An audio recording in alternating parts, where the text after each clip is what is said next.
Hello everyone. तो स्वागत है आपका हमारे चैनल पे।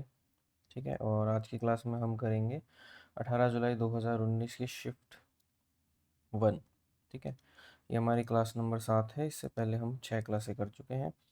ठीक है, 16 और 17 जुलाई की तीनों तीनों शिफ्ट हमने कर ली। टोटल 6 शिफ्टों का हमने काम कर लिया है, मतलब उनकी प्रैक्टिस हमने कर ली है। ठीक है, पेन सेलेक्ट कर लेता हूँ, उसके बाद हम शुरू करते हैं। चलो, तो this is question number 1। Question number 1 आपका सिंप्लीफिकेशन का है। इसको सॉल्व करेंगे। तो पहले आप जो पीछे वाला जो नंबर है उनको सॉल्व कर लीजिए। पेन का साइज़ एक बार थोड़ा मैं बढ़ा लेता हूँ। ठीक है, आपको पीछे वाले जो है उनको सॉल्व करना है। सॉल्व कैसे करोगे? आप इनका एल्शियम लोगे। एल्शियम लेंगे तो ये आपका ए प्लस बी ए माइनस बी ए स्क्वायर माइनस बी स्क्वायर हो जाएगा। तो 4 - 2 यहाँ हो गया। और ऊपर लिखो तो 2 - √2 और 2 + √2। और √2 से √2 कैंसिल, तो 2 और 2 4, और नीचे 2, तो फिर काटेगा तो 2 आ जाएगा। तो दिस +2 करेंगे तो आपका आंसर आएगा 4 + √2, जो कि आपका आंसर है C. Next next question. Next question कह रहा है कि w² + x² + z² = wx/y/z।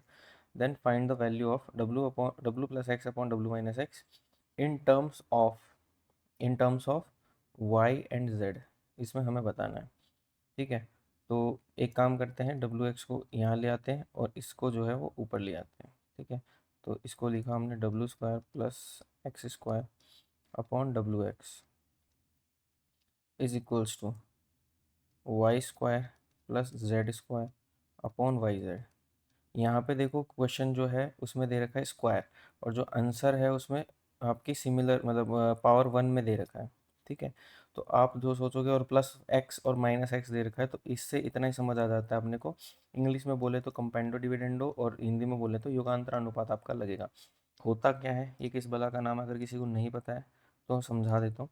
कि जैसे दो फ्रैक्शन दिए होते हैं, लाइक p/q = r/s, तो हम कंपेंडो डिविडेंडो या युगांतर अनुपात लगा के इसको इस फॉर्म में भी लिख सकते हैं कि एक बार प्लस कर दो और एक बार माइनस कर दो, सामने में भी सेम चीज़ होगी, तो ये इक्वल रहते हैं। स्टिल अभी भी इक्वल है। ठीक है, नंबर्स में अगर देखा जाए, जैसे 4 और 3, ठीक है, वो इक्वल है रेशियो 11 नहीं, 12 और 9 के। 12 और 9 इसमें ये मतलब इक्वल है, तो इनको वैसे भी लिख सकते हैं। 4 - 3 1, और 4 + 3 हो गया, मतलब 4 + 3 ऊपर 7 और नीचे 1। ठीक है, सिमिलरली ऊपर करेंगे तो 21 अपॉन नीचे आ जाएगा 3। तो सिमिलरली देख लो, 7 रेशियो 1, और ये भी 7 ही बनना है, तो ये हमेशा इक्वल रहता है। तो यहाँ कर लेते हैं हम। तो एक बार प्लस करोगे, और प्लस करने पे अपना कुछ बनेगा नहीं। क्यों? क्योंकि ये डब्ल्यू एक्स है। ठीक है, तो हम क्या करते हैं, इनमें दोनों तरफ 2 कर लेते हैं। 2 करेंगे तो आपका जो फॉर्मूला है a² + b² का, a + b² का, वो बन जाएगा। तो सिमिलरली अपने अगर एक बार प्लस करते हैं, तो w² + x² + 2wx अपॉन में w² + x² - 2wx is equals to y² + z² + 2yz upon y² + z² - 2yz। ठीक है, अब इनके फॉर्मूला में लिख लीजिए। फॉर्मूला क्या बनेगा आपका? ऊपर बन जाएगा w+x² और नीचे बन गया w - x²। सिमिलरली सामने बन गया y + z² और नीचे बन गया y - z²। स्क्वायर हटेगा तो यहाँ पे रूट बनेगा, ये भी हट जाएंगे, और यहाँ पे वैल्यू आ जाएगी प्लस माइनस। प्लस और माइनस दोनों होंगे, तो आपके ऑप्शन सी और डी दोनों सेम ही हैं, तो ये आंसर हो जाएगा। ठीक है, क्वेश्चन 3। √x - √y की वैल्यू दे रखी है, √x + √y की वैल्यू भी दे रखी है, हमें √xy की वैल्यू निकालनी है। ठीक है, तो सिमिलर क्वेश्चन अपने करे होंगे, अलग अलग तरीके में दे सकता है। तो होता यही है कि इनके स्क्वायर को जोड़ना घटाना रहता है। पूछने में वो x + y भी पूछ सकता था, यहाँ पे x + y की वैल्यू भी पूछी जा सकती थी। ठीक है, इसने √xy पूछा, दोनों में से कोई एक ही पूछेगा, दोनों भी पूछ सकता है, कोई बड़ी बात नहीं है। तो क्या करो, स्क्वायर कर दो। इसका स्क्वायर किया तो आपका आया x + y - 2 √xy, that is 1। और इसका करेंगे तो x + y + 2 √xy is equals to 289। इनको माइनस कर लीजिए, तो ये वैल्यू गई, ये वैल्यू गई, एंड माइनस का 4xy is equals to minus का 288। सॉल्व करेंगे तो एक्स वाई, रूट रूट रहेगा, रूट हटा दिया था मैंने गलती से, रूट एक्स वाई की वैल्यू आएगी आपकी 4 7 28, 4 दूनी 8, 72 आपका आंसर है, जो कि ऑप्शन डी है। Now question number 4, the highest score in an innings was 2/9 of the total score, and the next highest score was 2/9 of the remainder. These scores differed by 8 runs.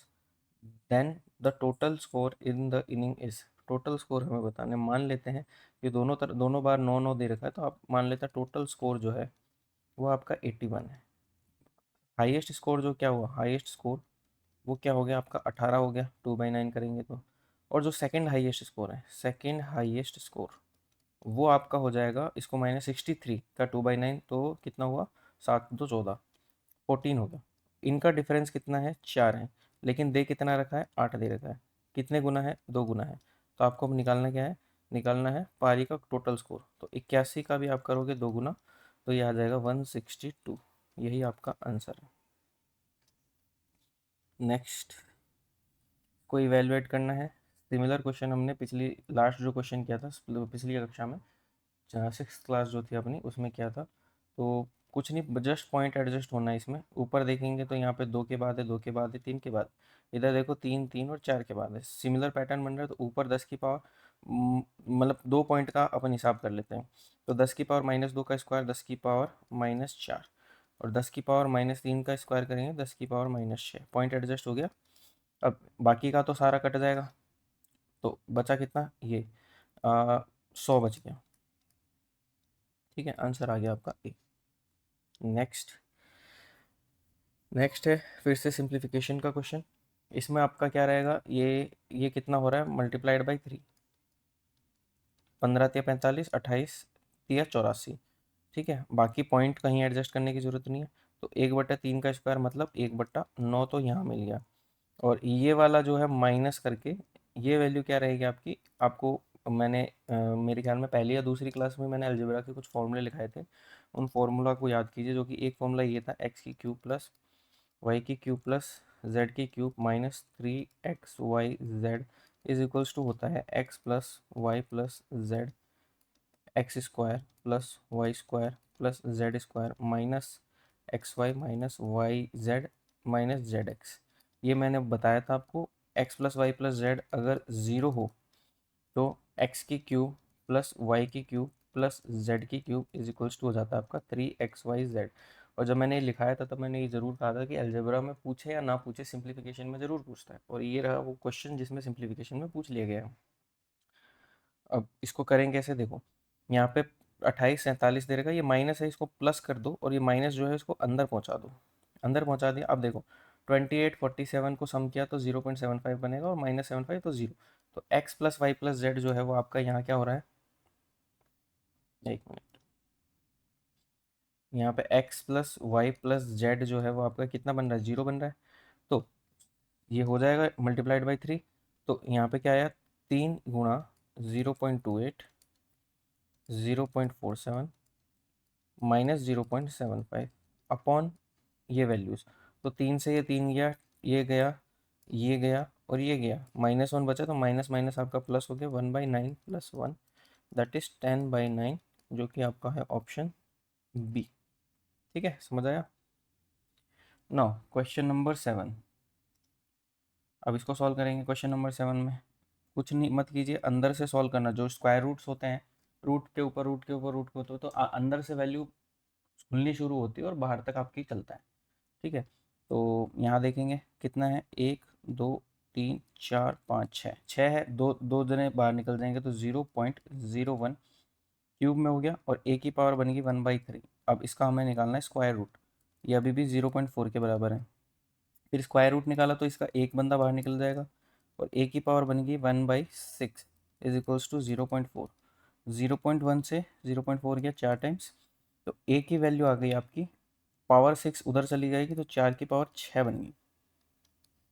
ठीक है, तो और 4 की power 6 क्या होता है, option देखोगे तो आपको 4096 पता है, मतलब लग ही जाएगा। बाकी में तो 1/3, 1/6 एंड 1/6 कुछ चल रहा है, 2 की पावर 1/6 था ये, ठीक है। Next, a decimal fraction is multiplied by itself if the product is 477.4225, then the fraction is, fraction हमें बताना है, ठीक है। बाय ऑप्शन ही अगर देखते हो तो 18 का स्क्वायर कितना होता है, 324, और 19 का स्क्वायर होता है 361। वैल्यू इनके बीच में होनी चाहिए, जो कि नहीं है, तो ये ऑप्शन नहीं होगा। सिमिलरली 22 का अगर देखा जाए तो 22 का होता है आपका 484, उससे ज़्यादा होना चाहिए, जो कि नहीं है, तो ये भी नहीं होगा, ठीक है। 21 को छोड़ते हैं एक बार, क्योंकि वही आंसर है अपना। 23 का देखो, 529 से ऊपर होना चाहिए, तो ये भी नहीं होगा। 21 क्या है, 441 से ज़्यादा होगा, और 22 484 से कम होगा, सही है। तो आपका ऑप्शन सी आंसर हो जाना है, ठीक है। यार निकालना कैसे है, निकालने का तरीका हमने बताया था कि आप ऐसे करो, क्वेश्चन में निकालने को नहीं होगा, आपको आराम से वैसे निकल जाएगा, पर मान लो कभी दिन खराब निकल गया आपका और आपको निकालना ही पड़ा, तो आपको आना चाहिए 4774225। आपको कुछ नहीं करना, पीछे से ये ऐसे ग्रुप्स बनाने हैं, फिर इसको सॉल्व करना है, ठीक है। ये आपको आता रहेगा, ठीक है। एक बार दोबारा सिखाने के पर्पज से समझा देता हूँ, फॉर प्रैक्टिस ओनली। 4 देखोगे तो 4 किसका स्क्वायर है, या इससे नीचे कौन सा स्क्वायर आता है वो देखना होता है आपको। यहाँ पे 4 एकदम एग्जैक्ट स्क्वायर नंबर है, तो 2 यहाँ पे भी आप वैल्यू रख दोगे 2, ठीक है, और यहाँ पे भी आप 2 रख दोगे, ठीक है, और यहाँ पे लिख दोगे 2 × 2 4, कट गया, ये 0 हो गया, यहाँ पे ये वैल्यू प्लस हो जाती है, 4 यहाँ आ गया। अब यहाँ पे एक नंबर सोचना होता है आपको इस तरह से कि ये जो नंबर अपन ने 77 नीचे उतारा है, ठीक है, तो आपको इस तरह से सोचना है, जैसे 4 के आगे मैंने 1 सोचा, तो आप मल्टीप्लाई भी 1 से करोगे तो ये 41 बना। अगर मैंने 2 रखा तो मल्टीप्लाई भी आप 2 से करोगे, तो आपका ये बन गया 84। 84 77 से ऊपर है, तो आप 1 वैल्यू 1 ही रखोगे, यहाँ पे भी 1 ही रखा। सिमिलरली 1 नीचे रख दिया जाएगा, तो 41 आ गया यहाँ पे। अब इसको माइनस करो, 7 में से 3 गया 6, 7 में से 4 गया 3, और ये बन गया आपका 42। अब यहाँ पे एक वैल्यू सोचनी है, इस तरह से सोचनी है कि ये 3642 से नीचे नीचे आया वैल्यू, ठीक है। आप देखोगे कि 9 अगर करता हूँ तो 9 चौक 36, पर 3600 से वैल्यू ज़्यादा हो जाएगी, तो आप यहाँ रखोगे 8, ठीक है। तो 8 से करो, 428 गुणा 8, 8 8 ज़ा 64, 8 दूनी 16 6 22, 8 चौक 32 और 34, ठीक है। तो 8 यहाँ आ गया, तो ये है 3424। माइनस करेंगे, यहाँ पे 8 यहाँ पे भी लिख जाएगा, तो कितना बन गया ये 436 बन गया अभी तक। 12 में से 4 गया 8, 3 में से 2 गया 1, 6 में से 4 गया 2, 218, और ये आ गया बाहर की वैल्यू, ये 25। अब यहाँ पे एक वैल्यू सोचनी है जो यहाँ रखो और मल्टीप्लाई करो तो ये बन जाए, क्योंकि हमें पूरा पूरा पता है कि स्क्वायर तो बनेगा ही।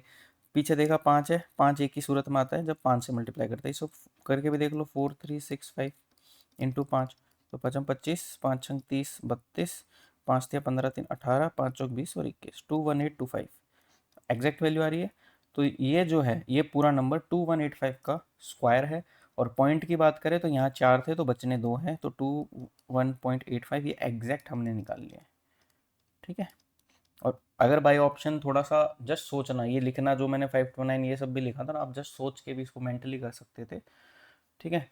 और वहाँ पे होगा, मेंटली होगा, जब आपको स्पीड वो एक्सपेक्ट कर रहा है कि ये बंदा स्पीड में क्वेश्चन करेगा, ठीक है, तो वो ऑप्शन भी उसी हिसाब से देगा कि जो स्पीड वाला बंदा वो स्पीड में निकल जाए, और जो नहीं कर पाएगा वो इसी तरीके से करेगा, जो कि आपको नहीं करना है। ये बस सिखाने के पर्पज से है कि कभी ऐसा एग्जाम में बैठो जहाँ स्पीड प्रायोरिटी ना हो और आपको निकालना पड़े, और वहाँ पे आपको वो चाह ही रहा है कि आप निकालो, तो आपको ये आना चाहिए, ठीक है, हर चीज़ आनी चाहिए। नाउ इसमें क्या, सॉल्व कर लो सिंप्लीफिकेशन। ये हो गया 5/2 गुणा 3/4 गुणा 1/2, भाग को चेंज कर दो 2/3, प्लस यहाँ इस वैल्यू को चेंज करेंगे तो 2 से ये 2 गया, 2/3 में से 1/3 गया तो 1/3, 1/3 का ये 3 चला गया तो 1/2, तो 1/2 मल्टीप्लाई 2, तो 2 से यहाँ तो वैल्यू 1 आ गई, इधर सॉल्व करेंगे तो आपका आया 2 से 2 गया, 3 से 3 गया, तो ये वैल्यू बनेगी 5/8 प्लस 1। तो ऑप्शन आपका 1/5/8 जो है आंसर होगा, 1/5/8 आंसर हो गया, ठीक है। नेक्स्ट, इसका मूल्यांकन इवेल्युएट करना है इसको, इवेल्यूएट कैसे करेंगे, इसको देखो नीचे से करा तो 1.25 है, 1.25 का ये ऊपर क्या है, ये डबल है, 2 टाइम्स होता है, ठीक है। तो 3.25 में से 2 माइनस किया तो 1.25 बचा, तो 1 में 125 पॉइंट हटाया तो 100 ऊपर, 25 5 बार, ये 4 बार, तो ये वैल्यू आ गई आपकी 0.8। तो 2.5 में से 0.8 माइनस करते हैं तो वैल्यू कितनी आती है, 1.7, जो कि आपका है option D. Now question number 11। Question number 11 क्या कह रहा है, वह छोटी से छोटी संख्या the least number that leaves the remainder 6, जो कि हर बार 6 रिमाइंडर छोड़ता है जब every time it is divided by इतना इतना इतना। तो हम क्या करते थे, हमेशा एलसीएम लेते थे, LCM of 27, 35, 45 and 49। Least number बताना है तो यहाँ पे x की वैल्यू 1 रखेंगे और प्लस ये 6 होगा, तो इसका एलसीएम कितना बनेगा, ये है 3 की पावर 3, ये है 5 इंटू 7, ये है 3 की पावर 2 इंटू 5, और ये है 7 की पावर 2। एलसीएम बन जाएगा आपका 27 इंटू 5 इंटू 49 प्लस 6, ठीक है। तो या तो ऑप्शन में आप ये चेक कर लो कि 9 की डिविजिबिलिटी 6 माइनस करने पे 9 का डिविजिबल होना चाहिए, ठीक है। तो 6615 देखा, इसमें करोगे तो 6399, इसमें देखा तो आपका ये है 6205, और इसमें देखोगे तो 6419। तो यहाँ पे आप देखो 6 6 12, 12 15 17 और 18, ये 9 से डिवाइड हो रहा है, 9 से हो रहा है तो 7 से भी एक बार चेक कर ही लो लगे तो 5 से भी होना चाहिए। तो 5 से कौन कौन से नहीं होंगे, ये वाला नहीं होगा, ये वाला नहीं होगा, आपको यही ये दो चेक करने में। और 6 2 8 और 5 13, तो ये तो 9 से भी नहीं हो रहा, ठीक है। आपका आंसर यही हो गया, ठीक है। एलसीएम निकालना है क्योंकि मल्टीप्लाई करोगे टाइम लगना है, और ये वैसे भी सोच सकते थे एलसीएम ये लिखना भी नहीं था, बिना लिखे भी आप डायरेक्ट पहुंच सकते थे, ठीक है। ये जस्ट आपको एज ए फॉर्मूला याद रख लेना है।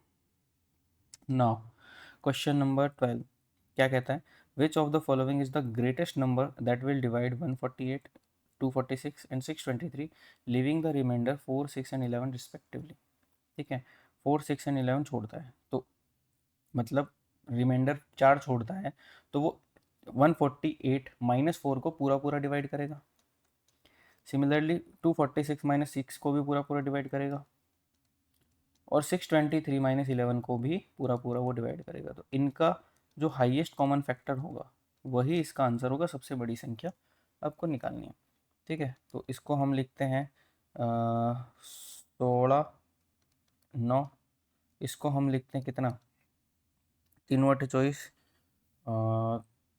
16 इंटू 3 × 5, इसको हम किस हिसाब से लिखेंगे, 12 से एक बार काट लेंगे तो 12 × 51, तो 3 इसका बाहर, इसका तो 9 इंटू 4 इंटू ये 17, 9 इंटू 4 इंटू 17, तो 9 इंटू 4 इंटू 17, 9 इंटू 4 इंटू 17, तो देखोगे तो पावर 4, मतलब दो का तो निकलेगा 4, ठीक है। और 3 की पावर में सिर्फ 3 ही निकलेगा, तो 4 इंटू 3 12, ये HCF है, और यही आपका आंसर हो जाएगा option C. Next, which of the following is the greatest number of 3 digits, greatest number of 3 digits which when added to 45 is exactly divisible by 6 8 and 12। 6 8 और 12 से पूर्णतया भाग होता है, 6 8 और 12 का एलसीएम क्या होगा आपका, ये 24, इसका एलसीएम हो गया। तो जो नंबर है 3 नंबर की जो डिजिट है, जैसे ऐसे देखो x प्लस 45 है, ये जो है वो 24 का मल्टीपल है, 24 का मल्टीपल है, ये क्या हो गया, 24 का मल्टीपल हो गया। तो अगर मैं ये सोचूं कि मैं इसमें +3 और -3 कर रहा हूँ, क्यों कर रहा हूँ अभी समझाता हूँ। जैसे x -3 प्लस 3 भी क्या था, तो 48 हो गया, ये क्या हो गया, 24 से डिवाइड हो गया, divided can be divided by 24, divisible by 24 है 48, ठीक है। तो ये पूरा नंबर भी क्या था, डिविजिबल था, x प्लस 45 भी डिविजिबल था, तो +3 -3 से कोई फर्क नहीं पड़ेगा, दैट इज मतलब कहते हैं ना बैलेंस्ड, अपने जोड़ा है +3 एंड -3, तो x -3 भी क्या होगा, आपका 24 से डिविजिबल होगा, पूरा पूरा 24 से डिविजिबल होगा। ठीक है, तो आपको ये x ही निकालना है, निकालो। 24 का आप मल्टीपल देखते हो 3 नंबर के हिसाब से, लास्ट 3 में, तो आप देखते हो 960 आपको सीधा सीधा निकलता है, और 24 ऐड करोगे तो 984। इससे आगे जो नंबर है वो 4 डिजिट में हो जाएगा। ठीक है, तो 984 जो है वो क्या है आपका x-3 है, सबसे बड़ी वैल्यू में। तो x क्या आ गया आपका 987, x की वैल्यू क्या आ गई 987, जो कि आपका ऑप्शन सी। ठीक है, question 14, the sum of shares A B C and D is 6300। Ratio दे रखा है, रेशियो को आप ए बी सी डी के मेन रेशियो में बना लो। जैसे 2:3 गिवन है, यहाँ पे 4:5 गिवन है, और यहाँ पे आपको दिखे 3:7। तो पहले इसको बना लो 12 के हिसाब से, तो इसको किया 8, 12 और 3×5 = 15।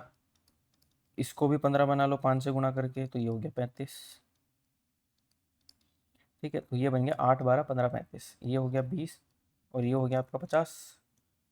ठीक है, 50 और 20 70, 70 की वैल्यू दे रखी है 6300, तो एक की वैल्यू कितनी होगी 90, एक यूनिट की वैल्यू 90 हो जाएगी। तो आपको निकालना बी का हिस्सा, बी का हिस्सा 12 × 90 मतलब 1080, आंसर आ गया आपका। क्वेश्चन नंबर 15 देखते हैं, a person distributes his pens among 4 friends A B C and D in the ratio this this and this. ठीक है, तो मिनिमम नंबर ऑफ पेन उसके पास में कितने होंगे जो वो बांटेगा, ये हमें बताना है। तो रेशियो को सिंप्लीफाई कर लेते हैं पहले। तो आप देखो किससे कट रहा होगा ये, 3 4 5, 3 है, 4 है, 5 3 चौक 12 60, 60 से कटेगा। 60 से मल्टीप्लाई कर दो तो 20, 15, 12 और 10, ये आपका सिंप्लीफाइड रेशियो हो गया। अब इनको सम करो, 12 20 15 कितना हो गया 35, 47 10 57, 57 इंटू एक्स नंबर होने चाहिए, total number of pen. Minimum बताने तो x बराबर 1 कर दो, आंसर आपका 57 आ जाएगा। ठीक है, now 2.5% of the weight of A television stands for इतना। तो 120% कितना होगा, मतलब 5/2 की वैल्यू दे रखी है कि 0.4 है, 0.2 है। ठीक है, तो 5 की वैल्यू कितनी होगी 0.4 होगी। 120 बनाना है तो 24 की दोनों तरफ मल्टीप्लाई कर दो, तो ये बन गया 120, और इधर बन जाएगा 9.6, जो कि आपका है option C. Question number 17, if the price of 1 kg of sugar is increase by 25%, ठीक है, द इंक्रीज इज 10%। तो कोई वस्तु जो है वो 4 से 5 होगी, और एक की वैल्यू कह रहा है कि ये 10 है। तो वस्तु 40 की थी और अब हो 50 गई है। ठीक है, तो चीनी की नई कीमत कितनी है 50 है। The side of A square is increase by, मान लो 10 थी, 10 × 10 इसका एरिया कितना हो गया 100 हो गया। तो 10% से बढ़ गई है, तो 11 × 11 हो गया 121 हो गया। तो क्षेत्रफल में कितने प्रतिशत की वृद्धि हुई है 21% की वृद्धि हुई है, ऑप्शन ए आंसर हो गया। Next question, the average age of x and y is 20 years. तो एक्स प्लस वाई में क्या लिखूंगा 40, z were to replace x, x की जगह जेड कर देते हैं तो 19 हो जाती है। तो वाई प्लस जेड कितना हुआ आपका 38, और जेड अगर वाई को रिप्लेस करे, जेड वाई को रिप्लेस करे, तो ये आ गया आपका जेड प्लस एक्स, तो वो है 21 मतलब 42। अगर सम निकालूं तो सबको जोड़ दिया, 2 + x + y + z, एक्स 2 बार है, वाई 2 बार है, जेड 2 बार है, तो कितना आ गया आपका ये 120। तो x + y + z कितना हुआ 60। हमें निकालना क्या है x y और z की आयु निकालनी है। तो x की निकालूंगा कैसे, y की रख दो, y + z 38 रख दिया, तो x कितना आ गया आपका 22, y कितना आ गया, y निकालना होगा तो हम z + x रख देंगे 42, तो 18। ठीक है, और क्या रखेंगे, हमें निकालना है z निकालना है, z निकालेंगे तो y की वैल्यू रख दो तो 20, z 20 आ गया, तो 22 18 और 20, 22 18 और 20, ये आपका आंसर हो गया option A. Now question number 20, the total runs scored by a batsman just before the last match of the season is 630। ठीक है, एक बैट्समैन है, उसने टोटल जो मान लो कितनी भी पारियां खेली होंगी उसने 630 रन कुछ बनाए थे।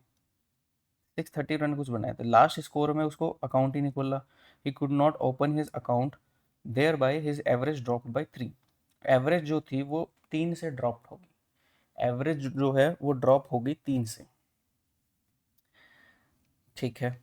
Then his average run for the entire season, average run for the entire season equation बना के कर लो, ठीक है। तो मान लिया कि ये, मान लो पहले एक्स खेली थी, अब एवरेज जो है वो 3 ड्रॉप हो गई है, या फिर एवरेज का डिफरेंस डायरेक्ट करो तो 630 अपॉन एक मैच और खेला था, तो एवरेज ड्रॉप होगी कितने से, 3 से ड्रॉप होगी। तो आप 630 कॉमन ले लिया तो 210, 3 से काट भी दिया है, तो एक्स प्लस वन माइनस, तो एक्स से एक्स कट गया तो 1 अपॉन में x x plus one is equals to 1।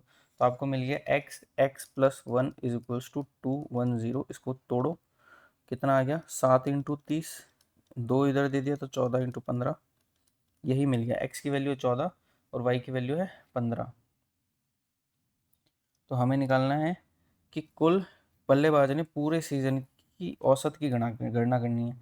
तो 630 अपॉन 15, टोटल मैच इतने के लिए थे, 15 चौक 60, 15 दूना 30, 42 आपका क्या है आंसर, जो कि ऑप्शन है B. Now question number 21। A man sold 2 wooden chairs for ₹4800 each. Selling price same है, आपको मैंने फॉर्मूला बताया था। फॉर्मूला क्या था कि एसपी अगर सेम हो तो परसेंटेज गेन या लॉस का फॉर्मूला होता है 100x plus y plus 2xy अपॉन 200 प्लस x प्लस वाई, ठीक है। अपने कम से कम ये 3 बार, तीसरी बार आ रहा है ये सारी शिफ्ट मिला के अभी तक, तो अच्छे खासे इस क्वेश्चन इस पे आए हैं। तो 100, 25 माइनस 20 हो गया 5, इंटू 5 किया, और प्लस माइनस ये माइनस हो जाना है यहाँ पे, तो 2xy, 25 दूनी 50, तो यहाँ वैल्यू आ गया 1000 upon 200 plus x plus y, तो यहाँ नीचे होगी 205 वैल्यू। तो -500 बटा 205, थोड़ा और सिंप्लीफाई करेंगे तो 100 बटा 41 माइनस में, ठीक है। काटो, तो 2 बार काटोगे तो 82 बच गया, 2.82 बचा है। 82 का मतलब बच गया कितना, 18। 180 करेंगे तो ये 4 चौक 16, 5 बार कटेंगे तो 200 के पास पास, तो 2.4 के आसपास लॉस में, तो -2.44 का लॉस है, और 2 वाले में लॉस एक ही था, तो आपका ऑप्शन ये वैसे हो जाना है। Question 22। A person purchases 90 time pieces, मतलब घड़ियाँ, and sells 40 time pieces for 10% and 50 time pieces for gain of 20%. If he were to sell all of them at uniform profit 15%, then he would have got 40 less, मतलब 40 रुपये उसको कम प्राप्त होते हैं। तो cost price हमें बतानी ईच टाइम पीस की, आपको कॉस्ट प्राइस बतानी है, ठीक है। तो सॉल्व कर लेते हैं। तो 90 क्या है, टोटल है, उसमें से 40 ये कह रहा है कि मैंने 10% पे बेच दी, 50 वो बोल रहा है कि मैंने बेच दी है 20% पे। तो हम एवरेज निकाल लेते हैं, एवरेज गेन एवरेज परसेंटेज कितना हुआ, तो ये 4-5 के रेशियो में, तो 40 प्लस 100 बट्टा 9, तो ये है कि 140 बट्टा 9 के प्रॉफिट पे उसने बेची है। अब वो कह रहा है कि मैंने अगर 15 में बेची होती तो 40 रुपये कम मिलते, तो इसका डिफरेंस कितना है, 40 है। तो ये कितना हुआ, 135, तो 5/9 की वैल्यू है 40, तो 5×8 = 40, तो एक की वैल्यू आ गई 72, एक की वैल्यू आ गई 72, एक की वैल्यू 72 का मतलब 100 की वैल्यू कितनी हो जाएगी, 7200।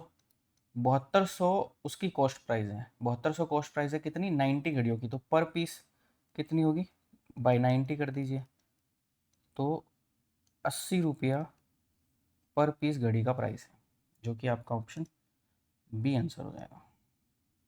Now question number 23। A trader purchased 180 boxes of apples at ₹900 पर बॉक्स। 900 पर बॉक्स के हिसाब से उसने 180 बॉक्स खरीदे थे एप्पल्स के। 70 जो क्रेट है उसने 70 पेटी जो है बॉक्सेस जो है वो 20% के प्रॉफिट पे, 50 पेटी जो है उसने 6% के लॉस पे बेच दी। एट वाट रेट ऑफ पर बॉक्स शुड द रिमाइंडर, जो बचे हुए हैं उनको कितनी रेट पर बेचा जाए so as to gain 9% on the whole transaction, total पे 9% हो जाना चाहिए। तो यहाँ देखो 180 में से उसने 70 बॉक्स जो थे वो 20% के प्रॉफिट पे बेचे हैं, 50 बॉक्स जो हैं वो 6% के लॉस पर बेचे हैं, और बचे हुए कितने 70 50 120 तो 60 बच गए। वो जो है कोई x% के प्रॉफिट या लॉस, एक्स नेगेटिव आया तो लॉस पॉजिटिव आया तो प्लस पर बेचें, तो ओवरऑल जो है उसका वो 9% हो जाना चाहिए। तो आप वही एवरेज वाला निकाल लो जो पिछले क्वेश्चन में किया था। तो इसको मैं यूँ नहीं कर दूँ 7 5 और 6 0 0 हटा देते इसका। ठीक है, तो अब करते हैं 7 इंटू 20 कर दिया 140 माइनस 5 अंक 30 प्लस 6x अपॉन टोटल कितना है 7 5 12 6 18 इज इक्वल्स टू 9, ये होना चाहिए। तो हाँ, ऐसे करके x की वैल्यू निकल जाएगी। तो ये 110 plus 6x is equals to one कितना हुआ 62 162। तो 6x की वैल्यू आ गई आपकी 52। तो x की वैल्यू आ गई, 2 से काटा तो 2 से कटेगा ना, 2 से काटा तो 26/3, 2 से काटा 26/3 उसका क्या है 26/3 क्या हुआ वो हो गया प्रॉफिट परसेंट। ठीक है, तो क्या हुआ बचे हुए को किस दर पर बेचेगा आपको रुपीज़ में बताना है। तो 900 पर कितना प्रॉफिट हुआ है इसको 26/3 का प्रॉफिट हुआ है। ठीक है, तो 3 तिया 9 मतलब 26 तिया 78 78 रुपये का उसको प्रॉफिट हो गया। तो टोटल जो आपका कितने पे बेचा है तो 900 प्लस 78, ये आपका सेलिंग प्राइस हो गया 978, जो कि आपका है ऑप्शन डी। ठीक है, आई होप ये दिख रहा होगा, एक बार मैं देख लेता हूँ रिकॉर्डर में अपने। हाँ ठीक है, विजिबल है। Now question number 24, a shopkeeper offers 15% discount on all children toys. Okay, he offers a further discount of 4% on the reduced price to those customer who pay in cash. What does a customer have to pay in cash, cash में दे रहा है, for a toy of rupees of price 500। तो 500 की चीज़ है, पहले 15% का discount दे दिया, और ये अगला बंदा कैश में भी दे रहा है तो 4% का डिस्काउंट भी दे दो। तो ये कट गया यहाँ से, 5 से काटो 20, 5 से काटो 4, फिर 4 से काटो 4 दूनी 8 4 चौक 16, तो 17 इंटू 24 17 चौक 68, 17 दूनी 34, 408, 408 रुपये का भुगतान उसको करना पड़ेगा। That is option B. Now question number 25, a trader offers his customers 20% discount and still make a profit of 26%। What is the actual cost to him if an article is marked at 315। तो 315 पर marked है। ठीक है, और उस पर यह कितना दे रहा है 20% का डिस्काउंट दे रहा है। ठीक है, मतलब क्या कर रहा है 4/5 कर दिया इसने, और प्रॉफिट कमा रहा है। मान लेते हैं वास्तविक मूल्य सीपी जो है एक्स है, तो आपको प्रॉफिट यहाँ पे कितना है 126/100। तो 5 से काटा 5 अंक 30 और 5 दिया 15, और 63 का यहाँ पे क्या दे रखा है आपको डबल दे रखा है। ठीक है, 2 से काटोगे तो 2 दूना 4, तो x की वैल्यू आएगी 2 इंटू 100 दैट इज 200। यही आपका क्या है cost price, option C. Now question number 26, at what rate of simple interest per annum will a sum double itself in 8 years. Sum का डबल होने का मतलब क्या है, सम प्लस सम हो गया, जो इंटरेस्ट है सम के बराबर मिल गया है, इसीलिए वो वैल्यू डबल हो चुकी है। तो आप सिंपल इंटरेस्ट कितना हो गया, मान लो प्रिंसिपल ही मिल गया उसको एज ए सिंपल इंटरेस्ट, और प्रिंसिपल लगाया था, रेट ऑफ इंटरेस्ट हमें निकालनी है, टाइम है 8 वर्ष, और ये हो गया 100। तो पी से पी कटना है, तो आर की वैल्यू कितनी हो जाएगी 100/8, जो कि होती है 12.5%। Next option C. Next question, question 27, 27 number question. ये आपका क्वेश्चन एग्जाम में गलत था। ठीक है, इसके ऑप्शंस गलत हैं। ठीक है, ऑप्शंस गलत है, इसका ऑप्शन मतलब जो आंसर आना चाहिए वो है नहीं इसमें। ठीक, पर हम इसको एज ए कॉन्सेप्ट देखते हैं, क्योंकि आगे वाली शिफ्टों में हो सकता है या आपकी जो आएंगी शिफ्ट उनमें हो सकता है इस पे क्वेश्चन पूछ लिया जाए। क्वेश्चन किस पे था आपकी? एसआई की इंस्टॉलमेंट पे, सिंपल इंटरेस्ट की इंस्टॉलमेंट्स पे। ठीक है, what annual installment per year will discharge a debt of rupees 4800 due in 5 years at 10% simple interest, at 10% simple interest। Compound interest कैसे करते थे? कंपाउंड इंटरेस्ट करते थे हम, अगर 10 से 11 है तो 2 सालों का, मेनली 2 सालों का आता है कंपाउंड इंटरेस्ट। आपके जो पीछे क्वेश्चन आए कंपाउंड इंटरेस्ट के वो दो सालों के। 10 से 11 थे तो 10 की पावर और 11 स्क्वायर हो गया। इसको भी हम 11 स्क्वायर बना लेते हैं और इसको 110 कर देंगे। तो ये 11 का स्क्वायर क्या इंस्टॉलमेंट है, और यहाँ पे ये जो 100 और 110 या 210 जो होता है ये आपका हो जाता है मूलधन, या जो आपका मतलब जो प्राइस था उसका जिस पर आपने ईएमआई कटवानी शुरू की है तो वो हो जाता है। और ये प्राइस पेड जो आपका 242 जो है ये आ जाएगा आपका प्राइस पेड बाद में, मतलब जो आपको जेब से खर्चना पड़ा इंस्टॉलमेंट्स दे देके। और 11 स्क्वायर इंस्टॉलमेंट होती थी, तो ये बेसिक उसका कंपाउंड इंटरेस्ट का कॉन्सेप्ट है। पर सिंपल इंटरेस्ट अलग तरीके से चलता है। ठीक, सिंपल इंटरेस्ट का क्या है हिसाब, बस ये मेथड याद रख लो आप कि 5 साल है, 5 साल बोला तो आप पहले लिखो 100। ठीक है, फिर 100 आगे लिखो 10%, अगले साल कितना हो जाए 110, फिर आगे 120, फिर आगे 130, फिर आगे 140। 1 से लेके 5 तक 5 साल के हिसाब से अपन ने लिखे, इसका सम कर दो तो जोड़ेंगे तो 40, 30, 70, 90, 100। और ये 500 और 100 कितना हो गया 600।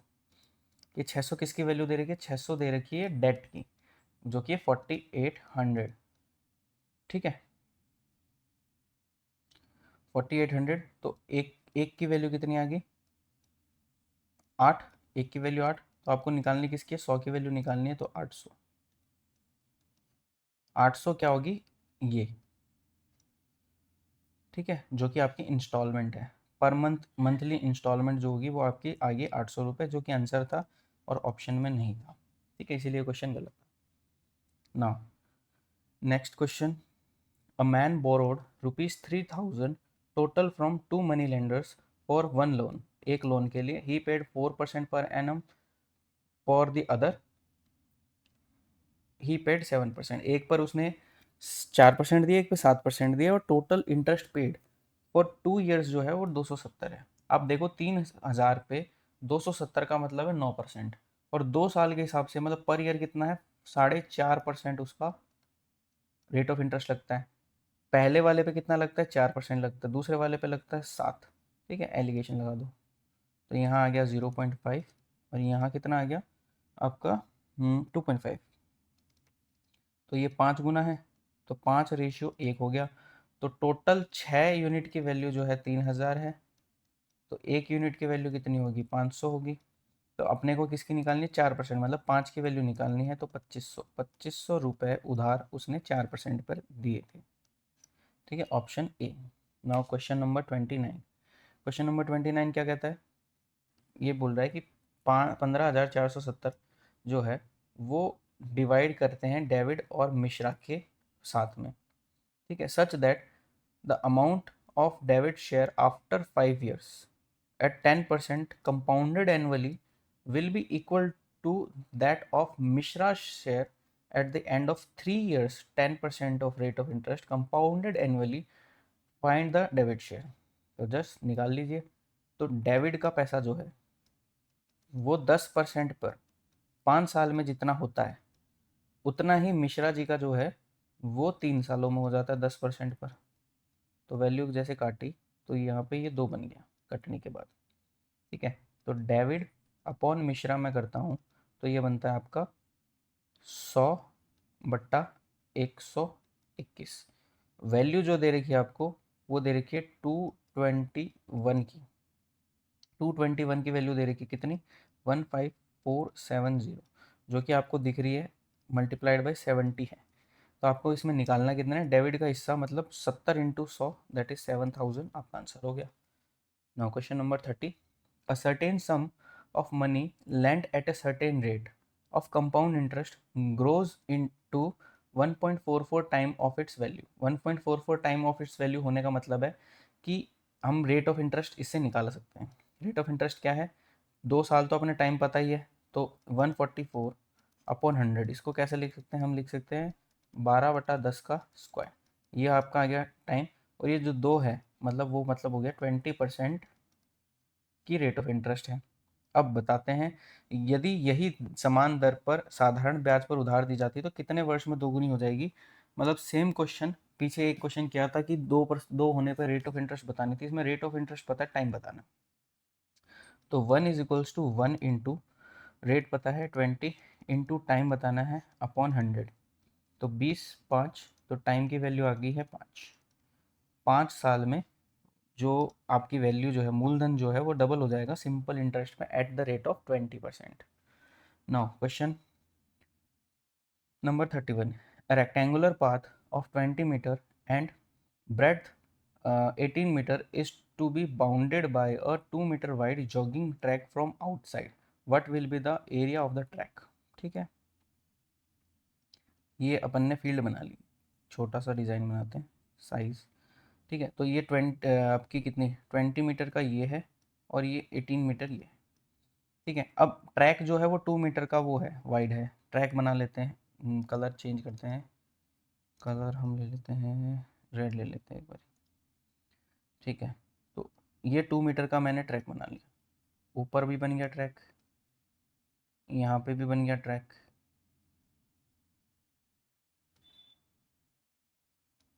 ठीक है, और यहाँ पे भी बन गया ट्रैक, ये बन गया ट्रैक दोनों तरफ। तो निकाल लो वैल्यू। तो मैं इसको पूरा देखता हूँ, तो 20 + 2 और 2 कितना हो गया, ये 24 हो गया। ये पूरी साइड कितनी होगी, 24 हो गई, और ये 2 है। तो केवल इसका एरिया, इसका और सिमिलरली इसका, इन दोनों का एरिया मैं कैलकुलेट करना चाहता हूँ। पहले कैलकुलेट किया तो कितना आया, 2 × 24 × 2, तो कितना है, 24×4 में 96 मीटर स्क्वायर आपको मिल गया। अब इसकी निकालते हैं, सेकेंड कलर ले लेते हैं, नीला ले लेते हैं इस बार। ठीक है, तो अगर मैं इसका निकालूँ सिर्फ और सिर्फ, तो यहाँ पे कितनी 18×2, तो 2 × 18×2 कितना, 18×2 = 36, 72। तो आपका टोटल कितना आ गया, 6 और 2 8, 9 और 7 16, 168 ट्रैक का स्क्वायर, ट्रैक का क्या आ गया, स्क्वायर मीटर में आपका एरिया आ गया 168, option B. Now question number 32, the area of trapezium shaped field of 480 metre square. ठीक है, ट्रेपेजियम शेप्ड फील्ड का जो एरिया है वो हमें दे रखा है। The distance between 2 parallel sides भी दे रखी है, one of the parallel sides दे रखी है, length of the other parallel side. तो इसमें देखो 2 तरह के क्वेश्चन आया करते हैं, मैं दोनों बताना चाहूँगा आपको। ठीक है, ताकि आप एग्जाम में अच्छा फोड़ क्या हो। ट्रेपेजियम के 2 ही क्वेश्चन बनते हैं।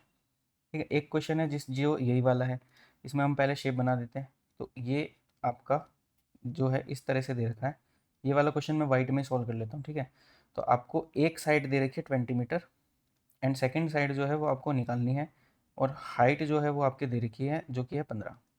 तो एरिया कितना होता है, 1/2 into height into sum of sides, parallel sides.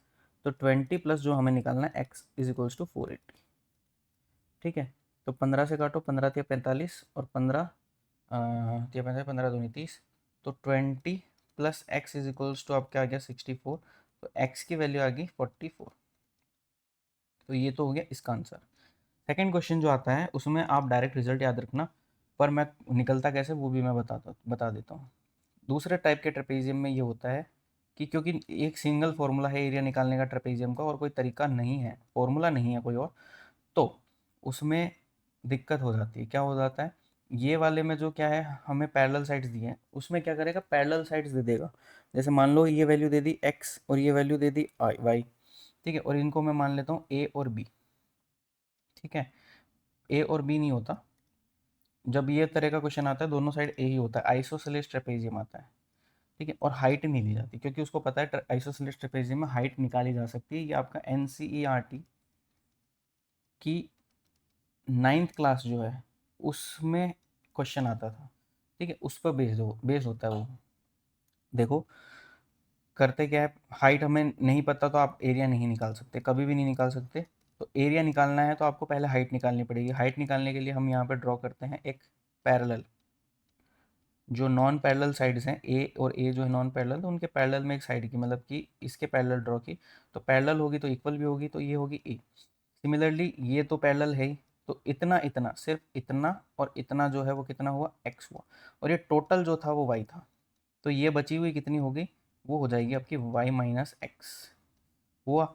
अब यहाँ पे जब मैं परपेंडिकुलर ड्रॉ करता हूँ, क्योंकि मुझे पता है आइसोसेलेस ट्राइंगल है, और मैं जब यहाँ परपेंडिकुलर ड्रॉ करता हूँ तो ये परपेंडिकुलर क्या है, नीचे वाली जो साइड है उसको बाई हाफ में तोड़ देता है।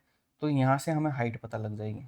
ठीक है, हाइट क्या होगी, हाइट होगी पाइथागोरस थ्योरम लगाओ, तो हाइपोटेनियस का स्क्वायर माइनस बेस का स्क्वायर, बेस कितना बनेगा, y minus x by two का स्क्वायर। ठीक है, अब आप इसको एज ए डायरेक्ट फॉर्मूला भी, डायरेक्ट रिजल्ट भी याद रख सकते हो, याद रहना चाहिए ताकि स्पीड रहे। ठीक है, ये क्वेश्चन आ गया तो आप कर सकते हो। ट्रेपेजियम का एक आया तो मैंने दूसरा पैटर्न भी बता दिया, मेरे को लगा बताना चाहिए। ठीक है, आप डायरेक्ट याद रखो, ए स्क्वायर, ए क्या है, जो कि जो पैरेलल नहीं है, माइनस दोनों जो पैरेलल साइड में उनका डिफरेंस बाई टू करके उनका स्क्वायर कर दो, तो वही आपको हाइट, उसी से आपको हाइट मिल जाएगी। नाउ क्वेश्चन टू क्या 33 कहता है, the two adjacent sides of a parallelogram are 12 metre and 14 metre. Parallelogram बनाओ। ठीक है, पैरेललोग्राम बना दिया है, तो इसकी एडजेसेंट साइड दे रखी है, जैसे ये 12 है ये 14 है, तो हमें पता है ये भी 12 होगी ये भी 14 होगी, और इनका कनेक्टिंग एंड्स जो है, connecting the diagonal of the connecting ends जो है वो 22 मीटर है, मतलब मान लो ये 22 मीटर है। ठीक है, तो हमें बताना है area of parallelogram. Area of parallelogram का फॉर्मूला इसमें नहीं लग पाएगा, तो कैसे निकलेगा, हीरोन्स फॉर्मूला से। हीरोन्स फॉर्मूला आपको पता होगा, 9th क्लास में आपने पढ़ा है। तो सेमी पेरीमीटर उसके लिए निकालना पड़ता है, ट्राइंगल के लिए तो 14 20 14 22 और 12 कितना होगा, 14 और 12 हो गया आपका 36, 36 और 22 हो गया आपका, 36 नहीं 14 और 12 हो गया 26, 26 और 22 हो गया 48/2, तो सेमी पेरीमीटर आ गया आपका 24। तो एरिया ऑफ ट्राइंगल निकालेंगे तो वो होता है आपका S, S minus A, S minus B, S minus C. S क्या है 24, एस माइनस ए हो गया 2, एस माइनस बी हो गया आपका 10, और एस माइनस सी हो गया आपका 12। यहाँ से आप देखोगे तो 12 और इससे 12 निकल जाएगा तो 12 बाहर आ गया, और इसका 2 और ये 2 बाहर निकल गया तो 2 भी बाहर आ गया, अंडर रूट 10 अंदर आ गया, तो 24 इंटू अंडर रूट 10 की वैल्यू अपने क्वेश्चन में दे रखी है 3.16। अब इसको मल्टीप्लाई कर दीजिए, आपको आंसर मिल जाएगा, मल्टीप्लाई करते हैं। ठीक है, 24 6 144, 24 एकम 24 और 4 कितना हो गया 38, या 72 75, एक हाँ 75.84। ये आपका सिर्फ ट्राइंगल का है, टोटल कितना होगा बाई मल्टीप्लाइड बाई 2, तो सॉल्व करो। चौक 8 2 8 16, 2 पंजे 10 और 1 51, 2 पंजे 10 और 1 11 51, क्या बोल रहा हूँ, 2 से 14 15, 151.68, जो कि आपका है ऑप्शन सी, इसका आंसर हो जाएगा। निकालना क्या था, हीरोन्स फॉर्मूला से आपको एरिया ऑफ पैरेललोग्राम निकालना था। नाउ ये वाला क्वेश्चन पूरी तरह से गलत है, इसको सॉल्व नहीं किया जा सकता, तो इसको स्किप कर दिया जाए। ठीक है, ना क्वेश्चन नंबर 35। क्वेश्चन नंबर 35 क्या है, एक्स वाई से 2 गुना तेज़ी से काम करता है। एक्स की एफिशिएंसी मान ली मैंने 2 है, वाई की एफिशिएंसी 1 है। वाई अकेले किसी काम को 12 दिन में पूरा कर सकता है, 12 दिन में पूरा करने का मतलब है 12 इंटू 1, टोटल वर्क पता लग गया है हमें 12। तो एक्स और वाई मिलकर इस काम को कितने दिनों में पूरा करेंगे, 12/3 कर दो, 4 दिनों में ख़त्म कर देंगे इसको। ऑप्शन ए आपका आंसर हो जाएगा। Now question number 36। अ ट्रेन, बहुत मतलब अच्छा क्वेश्चन है, काफ़ी बार पूछा गया क्वेश्चन है, देखते हैं। A train starts from x to y, x से वाई शुरू करती है, जैसे मान लो ये एक्स है और ये वाई है। ठीक है, एक ट्रेन एक्स से वाई जा रही है और दूसरी ट्रेन जो है वो वाई से एक्स आ रही है, दोनों एक दूसरे के सामने से 2 ट्रेनें आ रही हैं। Okay, after crossing each other, मान लो कि यहाँ कहीं क्रॉस करती है, क्रॉस करने के बाद, क्रॉस करने के बाद इसका टाइम दे रखा है आपको, मान लो T1 दे रखा है, और इस इधर वाले का क्रॉस करने के बाद का टाइम दे रखा है पहुंचने का। क्रॉस करने के बाद वो रिस्पेक्टिवली एक्स और वाई तक इतने इतना टाइम लेकर के पहुंच जाती हैं। ठीक है, तो यहाँ पे दो फॉर्मूला बनते हैं। एक है टाइम टू मीट, ये मिलने का समय है, वो होता है आपका रूट में T1 T2, जहाँ पे T1 T2 है कि उनके क्रॉस होने के बाद का टाइम दिया होता है, जैसे कि इस क्वेश्चन में दे रखा है, तो ये मिलने का समय है।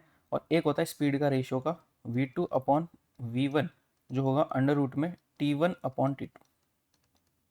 ठीक है, इसी से निकालना। अब यहाँ निकालना है कि दूसरी ट्रेन की स्पीड निकालनी, तो सेकंड फॉर्मूला यूज़ करेंगे। तो V2 अपॉन नीचे वाले का आपको पता है, V1 का पता है 60 इज इक्वल्स टू T1 कितना दे रखा है, तो 3 दूनी 6 और 1 7/2 दे रखा है।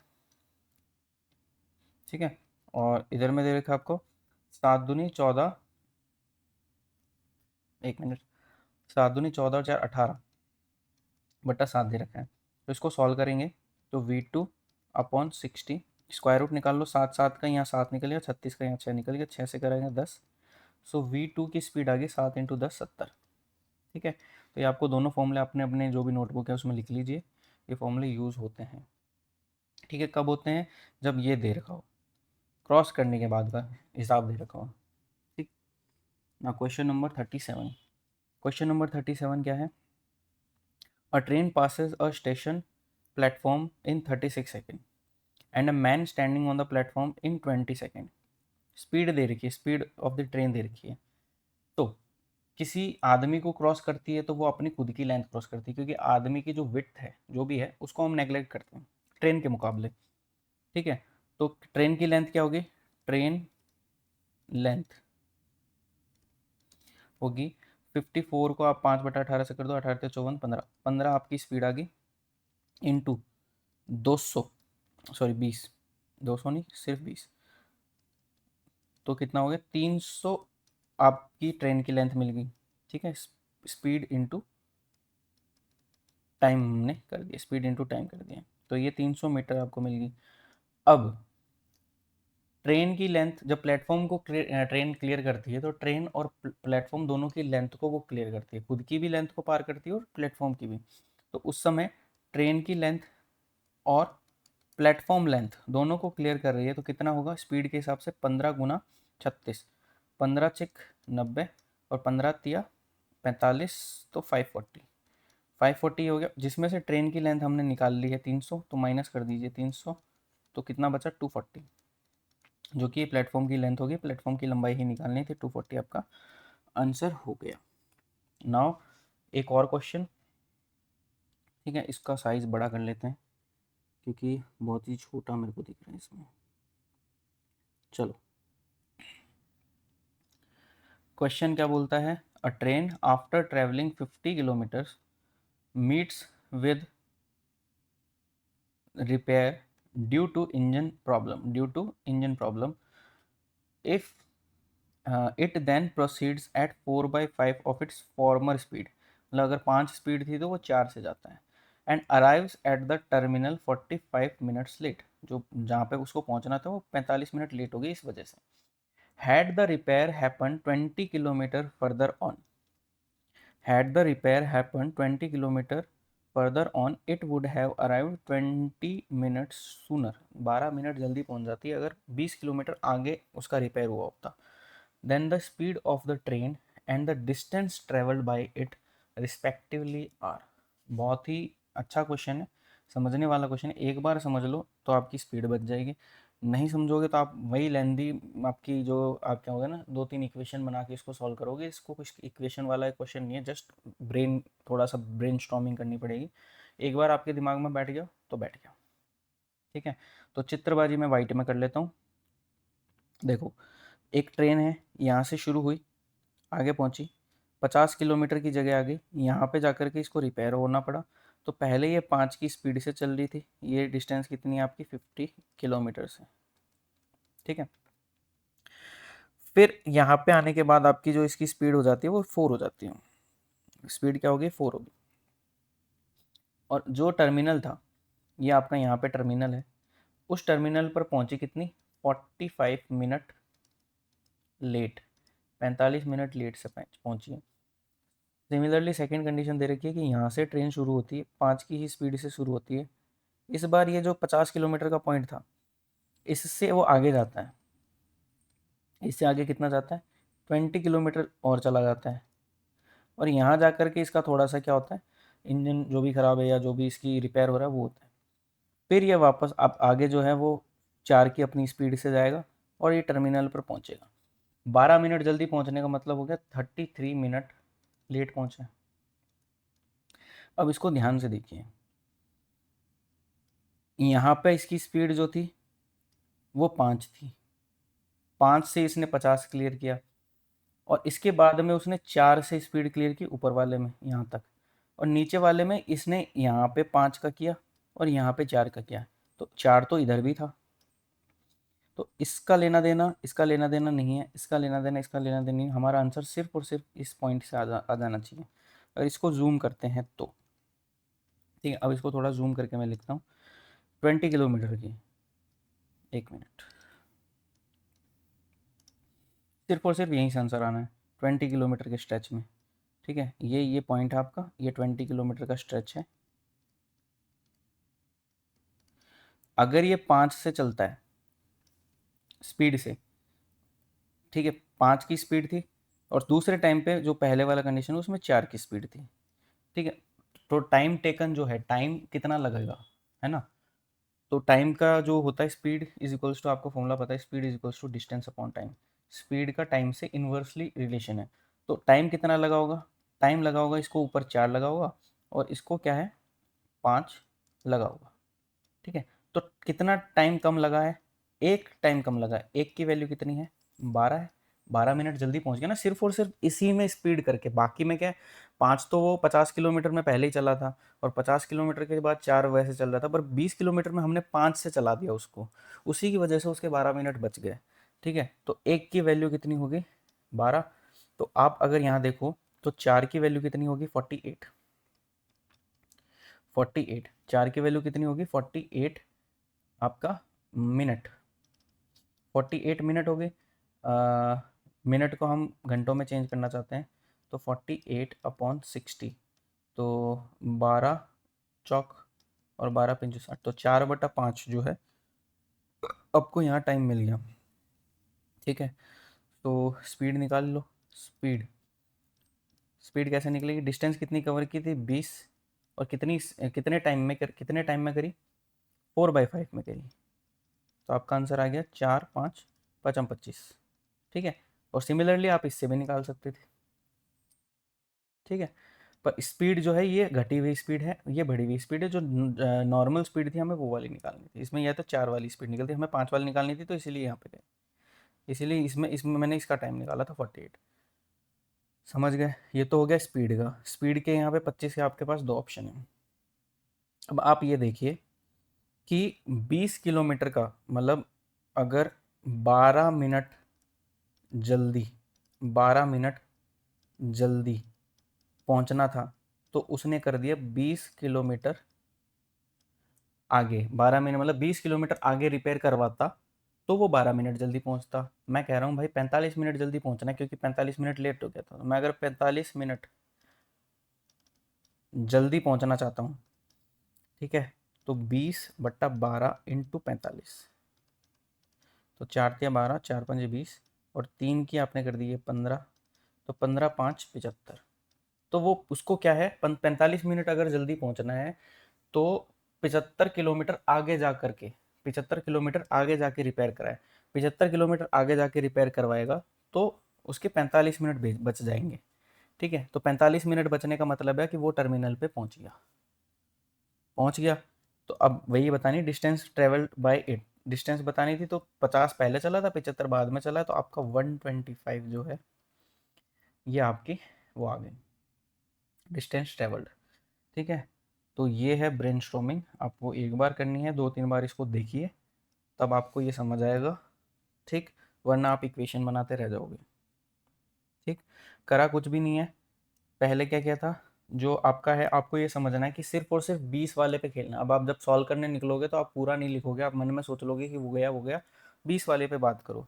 20 में करा तो 5 की स्पीड थी, 4 हो मतलब दूसरी कंडीशन में 4 है, तो टाइम का क्या है 4-5 का रेशो होगा, डिफरेंस 1 का है तो 12 मिनट जल्दी हो रहा है, तो आपने उससे 1 की 12 निकाली तो 4 की 48 निकाली, इससे आपकी स्पीड आ गई। ठीक है, और क्या है 20 किलोमीटर आगे रहता तो 12 मिनट जल्दी पहुंचता। मैं 45 मिनट जल्दी पहुंचना चाहता हूँ तो कितना किलोमीटर आगे होगा, तो वो बस आपकी यूनिट वाला जो होता है, यूनिट से खेलने वाला, तो वो हमने उससे किया। ठीक है, अंडरस्टूड, आई थिंक अब समझ आ गया होगा आपको। Now question number 39। Question number 39 आपके डीआई के क्वेश्चन है, लास्ट के दो कर लेते हैं इनको। क्या बोल रहा है, combining the states P and Q together in 2015, what is the percentage of the candidates qualified to the candidates appeared. ठीक है, 2015, ये रहा 2015, और पी और क्यू देखना है। तो अपीयर्ड कितना है इसमें देखा जाए तो ये है आपका 8800 और 9500। तो 88 और 95, 9 5 8 5 13, 9 8 17 और 18, 18300। ठीक है, और क्वालिफाइड कितना है 1020, तो कितना हो गया आपका 0622, 2260, 2260, तो 10 से 10 वैसे ही काट दो, परसेंटेज में बताना है, परसेंटेज में बता देते हैं। तो 226 अपॉन 1830 इंटू 100, तो 10 से 10 चला जाना है, और किससे कटेगा, नहीं कट रहा कुछ भी, तो रहने दो। तो 183 से डिवाइड करो 2260 से, तो एक बार जाएगा 183। ठीक है, या 10 टाइम काट लो, 1830 गया। ओके, तो 0, 6 में से 3 गया 3, और 4, 430, 10 पॉइंट समथिंग आएगा, 10 पॉइंट समथिंग का एक ही ऑप्शन है आपका, ऑप्शन डी, ऑप्शन डी 10.87 का ऑप्शन। ठीक है, तो ये तो हो गया 39। क्वेश्चन नंबर आपका 40 क्या कह रहा है कि the difference between the average demand and average production of the 5 companies taken together is, taken together is, तो आप डायरेक्ट डिफरेंस भी निकाल सकते हो। ठीक है, एवरेज डिमांड और एवरेज वैसे करके, तो आप सीधा डिफरेंस देखो, तो 1500 का यहाँ है, 1500 का डिफरेंस यहाँ है। ठीक है, और आपको एक ही को चेक करना पड़ेगा ना, तो इसमें नेगेटिव पॉजिटिव का भी रहेगा। ठीक है, आप वैसे निकालो, एक एक का वैसे करके निकाल लो, कोई बात नहीं। तो एवरेज है, एवरेज कितना, 1 2 3 4 5, तो 5 का आप डिवाइड करके देखो, तो कितना है, ये वैल्यू आ गई 600, ये वैल्यू आ गई 360। ठीक है, गड़बड़ कर रहा हूँ, गड़बड़, 360 नहीं, इसको देखोगे 600 से 600 पे डिवाइड करना है, तो 120 आ गया 5 का डिवाइड करने पे। अगले में करेंगे तो ये आ गया 500, फिर अगले में करेंगे तो आ गया 240, फिर अगले में करेंगे तो 660। तो सम कर दो, 0 0 0, 2 4 6 और 6 12, और 6 8 5 13, 2 15, और 6 21, 2120, 2120, ये तो आ गया आपका ये, इसका average, average of demand, average demand. और एवरेज प्रोडक्शन देखोगे तो ये आ गया आपकी 300। ठीक है, 360, 200,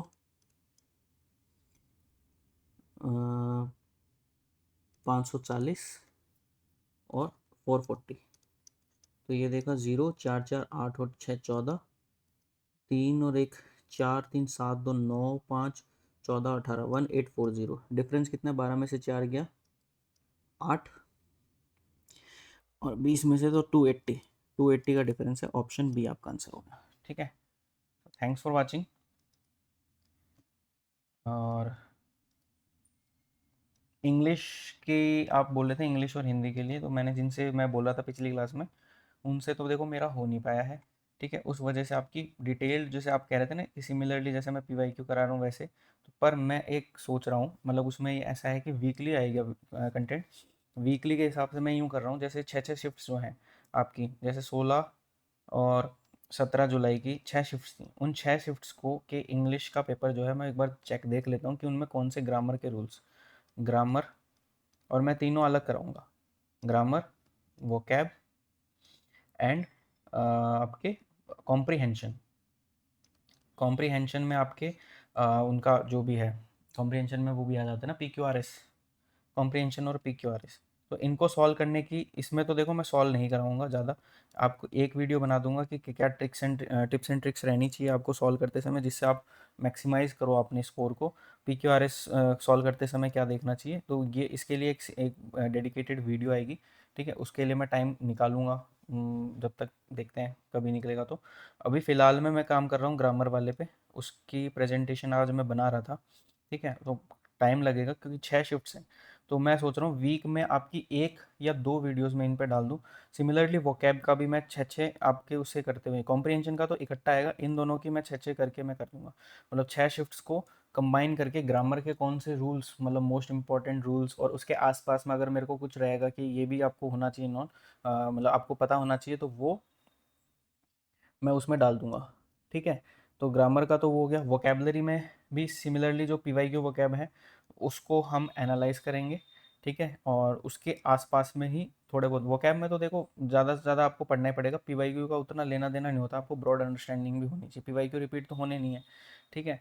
तो वोकैब का मैं आपको क्या कर सकते हैं, वोकैब की PDF भी, तो PDF दे के भी क्या करूँगा, कंटेंट बहुत है, वोकैब नहीं करते हैं, ठीक है। ग्रामर में समझा दूंगा, वोकैब नहीं करते, वोकैब का कोई फ़ायदा नहीं है, ठीक है, तो वोकैब नहीं होगी, ठीक है। मैं भी रिस्ट्रिक्टेड हूँ क्योंकि मुझे ही पढ़ाना पड़ेगा, तो वोकैब का कोई फ़ायदा नहीं है करा के। वोकैब के लिए आपको मैं पहले बोल रहा हूँ समुद्र मंथन देख लो, ठीक है, मैम ने बहुत अच्छे से करा रखा है, आपको रट जाएंगे शब्द, ठीक है। उसके अलावा अगर आपको खुद पढ़नी है तो जैसे SSC वाले तो ब्लैक बुक आप पढ़ते ही होंगे, ठीक है, ब्लैक बुक होगी। इसके अलावा अगर आप DSSS वाले ही हो, आपने वही किया, तो भी ब्लैक बुक आपके लिए सफिशिएंट है। या उसके अलावा आपके बोर्ड में कोई अगर अलग से बुक रहती है, ठीक है, मेरे ख्याल में तो कोई है नहीं शायद, तो आप उससे कर सकते हो। PYQ की वोकैब से कोई फ़ायदा नहीं होगा, मतलब एज इट इज़ रिपीट तो होगा नहीं, आपको बहुत ज़्यादा पढ़ने पड़ेंगे। कुछ शिफ्ट जैसे मैथ्स में ऐसा है कि आपके कॉन्सेप्ट रिपीट होते हैं, ग्रामर में भी सेम है कि कॉन्सेप्ट रिपीट होते हैं, ठीक है। तो maths and grammar can be को रिलेटेड, मतलब आप पिछले जो शिफ्ट्स हैं उनसे आप रिलेट करके अगला कुछ कर सकते हो, नया क्वेश्चन बनेगा तो आप कर सकते हो। वोकैब में तो वोकैब रटना ही है उसको, ठीक है। तो वो तो वही बात होगी कि अगर मान लो कि एक एग्जाम में 17 का पाड़ा पड़ा था, तो आप प्रीवियस ईयर क्वेश्चन में 17 के पाड़े करके चले गए, पूछ लिया 19 का, अब 19 का वहाँ पे था नहीं, आप कैसे करोगे, तो वो कैब में भी वही है, ठीक है। तो वो कैब नहीं करेंगे, हम करेंगे सिर्फ ग्रामर और कॉम्प्रीहेंशन की। एक दिन मैं अच्छे से डिटेल वीडियो आपको के सामने पेश कर दूंगा कि क्या सोच देखना होता है। 2-3 आपके प्रीवियस ईयर कॉम्प्रीहेंशन और PQRS हम लेकर के, जो आपके सेंटेंस रीअरेंजमेंट कहते हैं PQRS को, तो उनके हम 5-5 क्वेश्चंस, मतलब 10 क्वेश्चन आपके कॉम्प्रिहेंशन के और 5 क्वेश्चन आपके PQRS के इसके based on previous year question, based on नहीं, प्रीवियस ईयर क्वेश्चन ही आपको मैं करवा दूंगा। और उसमें जो टिप्स एंड ट्रिक्स रहती है कि आप जब कर रहे हो तो क्या ध्यान रखना है, वो उसके उसमें इंक्लूडेड रहेंगे, ठीक है। सो इस जो भी चर्चा थी इसको विराम देते हैं और क्लास को भी ख़त्म करते हैं। Thanks for watching.